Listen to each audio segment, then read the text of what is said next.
Hi అండి, అందరూ బాగున్నారా? నేను మీ స్వీటీ బేబీ. మన ప్రపంచంలోనే అన్నింటికంటే పెద్దగా మరియు స్వయంభుగా వెలిసిన శివలింగం అయిన రాయవలస పుణ్యక్షేత్రం గురించి తెలుసుకుందాం రండి. ఈ శివలింగం శ్రీకాకుళం జిల్లా టెక్కలి సమీపంలో ఉన్న రావివలస గ్రామంలో ఉంది. ఇది త్రేతాయుగ కాలం నాటిది. ఈ కోనేరుకి విశిష్ట ప్రాధాన్యత ఉంది. ఇక్కడ చుట్టుపక్కల కొండలతో నిండి ఉండడం వలన సీతారాములు విచ్చేసినప్పుడు ఇక్కడ నీరు లేకపోవడంతో ఆంజనేయ స్వామి కాళ్ళతో కందకం ద్వారా నీటిని వచ్చేటట్లు చేశారు.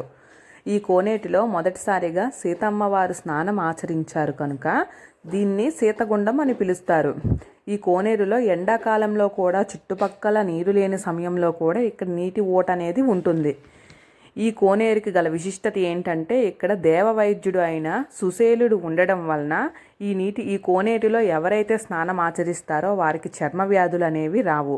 ఇక్కడ వారి అభిప్రాయం ఇది. ఈ కోనేటిలో పుణ్యక్షేత్ర నదులు పుష్కరాల సమయంలో ఆ నీటిని కూడా తెచ్చి ఇక్కడ కలుపుతారు. ఇదిగో అండి కనిపిస్తున్నది ఆలయ ప్రధాన ద్వారం. ఆ ఎదురుగా ఉన్నది ధ్వజస్తంభం. దాని దగ్గర పూజ చేసుకొని లోపలికైతే వెళ్తారు. సాధారణ రోజుల్లో జనాలు ఒక 500 నుంచి 600 వరకు అయితే ఉంటారు. కార్తీక మాసంలో అయితే చెప్పలేనంత జనాలు ఉంటారు. కార్తీక మాసంలో అయితే రోజుకి ఒక 15,000 నుండి 20,000 వరకు అయితే జనాలు అయితే వస్తూ ఉంటారు. సోమవారాల్లో అయితే 1,00,000కు పైగా జనాలు వస్తూ ఉంటారు. ఈ ఆలయానికి అంత విశిష్టత అయితే ఉంది. ఆలయ పురాణం ప్రకారం త్రేతాయుగంలో రావణ సంహారం తర్వాత తిరిగి అయోధ్యకు వెళ్ళినప్పుడు మార్గ మధ్యంలో ఈ దారిన వచ్చినప్పుడు వానర సేనల్లో సేనాధిపతి అయిన సుసేనుడు రాములవారి ఆజ్ఞ తీసుకొని ఇక్కడ ధ్యానం చేయసాగాడు. అయితే కొద్ది రోజులకి వానర సైన్యం అంతా అయోధ్యకు చేరిపోగా ఎన్ని రోజులు అయినా సుసేనుడు రాకపోవడంతో ఆంజనేయుడు వెతకడానికి రాగా దారి మధ్యలోనే సుసేనుడు ధ్యానం చేస్తున్నట్లు కనిపించాడు. దగ్గరకు వచ్చి చూడగా అతను ధ్యానంలోనే పరంపదించారు. ఆంజనేయ స్వామి అక్కడ గోతిని తవ్వి సుసేనుడి శరీరాన్ని అందులో పాతిపెట్టగా మీద ఆనవాళ్ళ కోసం జంతు చర్మాన్ని పెట్టి అయోధ్యకు వెళ్ళి సీతారాములను వెంట తీసుకురావడం జరిగింది. అప్పుడు సీతారాములు వారిపైన ఆనవాలు తీయగా సుసేనుడు శరీరం నుంచి మల్లెపూలతో ఒక శివలింగం ఉద్భవించింది.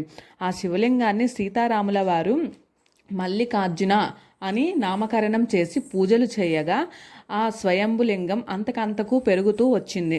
దానికి గర్భాలయం కట్టడం సాధ్యం కాకపోవడంతో రాముల వారు తిరిగి అయోధ్యకు ప్రయాణమయ్యారు అని స్కంద పురాణంలో శివరహస్యకాండలో దీని గురించి వివరించారు.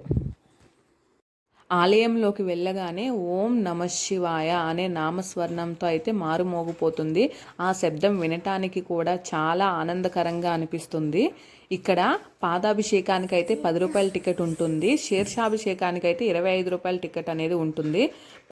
ఆలయ స్థల పురాణం ప్రకారం ద్వాపర యుగంలో అర్జునుడు స్వామివారి గురించి తపస్సు చెయ్యగా అప్పుడు స్వామివారు ప్రత్యక్షమై నీకు ఏమి వరం కావాలి అని అడగగా అర్జునుడు నీ పేరు వెనకాల నా పేరు ఉండాలి స్వామి అని అడిగాడట. అప్పుడు స్వామివారు ఆ వరం ఇచ్చారట. అప్పటి నుండి శివలింగానికి మల్లి మరియు అర్జున అంటే మల్లికార్జున అని పిలువబడుతుంది. గర్భాలయం లేకపోవడంతో ఎండలకు ఎండి వానలకు తడవడంతో ఎండల మల్లికార్జునుడుగా పిలువబడుతుంది. తర్వాత టెక్కలి రాజావారు గర్భాలయం కట్టడానికి 3 సార్లు ప్రయత్నించారు. కానీ 3 సార్లు నిర్మాణం జరగబడిన తర్వాత అది కుమిలిపోయడం జరిగింది. ఆ తర్వాత ఆయన 4వసారి కూడా గర్భాలయం కట్టడానికి నిర్ణయించుకోగా స్వామివారు ఆయన కలలోకి వచ్చి నేను దేవవైద్యుడు అయిన సుసేనుడు నుంచి ఉద్భవించాను కాబట్టి నా నుంచి వీచే గాలి ఎంతవరకు వెళుతుందో అంతవరకు ప్రజలు ఆరోగ్యంగా సుభిక్షంగా ఉంటారని రాజుగారితో అన్నారట స్వామివారు. అందువలన ఆ ఆలయానికి స్వామివారు ఆలయం పైనుండి అయితే చుట్టుపక్కల ప్రాంతం పచ్చగా చూడడానికి ఎంతో ఆనందంగా కనిపిస్తుంది. ఇక్కడ స్వామివారికి కార్తీకంలో వచ్చే 4 లేదా 5 సోమవారాలు మరియు శివరాత్రి సందర్భంగా శివునికి ప్రత్యేక పూజలు నిర్వహిస్తారు. ఇక్కడ శివరాత్రి రోజున స్వామివారికి నిత్యాభిషేకం, లింగోద్భవం, విభూద భస్మాభిషేకం నిర్వహిస్తారు. తర్వాత విశ్వమూర్తులకు తదుపరి రోజు సీతగుండంలో చక్రస్నానం కూడా నిర్వహిస్తారు. కార్తీకంలో దూర ప్రాంతాల నుంచి ప్రజలు దేవుని దర్శనం కొరకు మరియు వనభోజనాలను ఆచరించడం కోసం వస్తూ ఉంటారు.